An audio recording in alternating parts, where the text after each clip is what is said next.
Ito ang bayan ng Angono, ang tinaguriang art capital of the Philippines at lugar ng Gigantes Festival.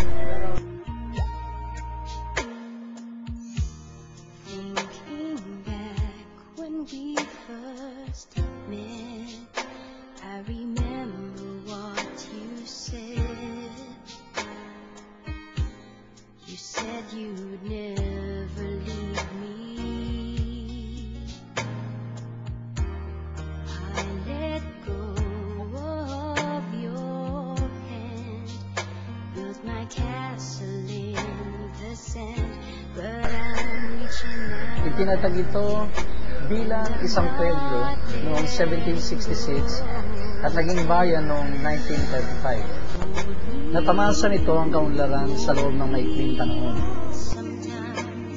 Kilala rin ang bayan ng Angono bilang kabisera ng sining ng Pilipinas.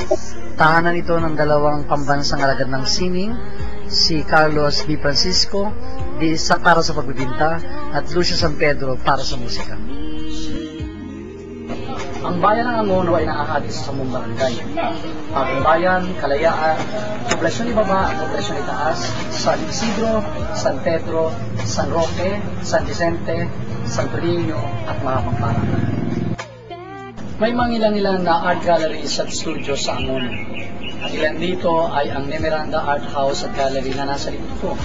Kasama na rin ang Tiamson Art Gallery, ang Nuno Artist Foundation Gallery, ang Village Artist Gallery, ang Juban Studio, ang Second Gallery, at ang Angono Ateliers Gallery. Mula sa bayan ito, ipinanganak ang Jesus is Lord Church Angono Chapter.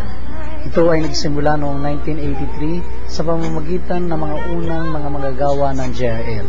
Tungayan po natin ang kasaysayan ng iglesyang ito.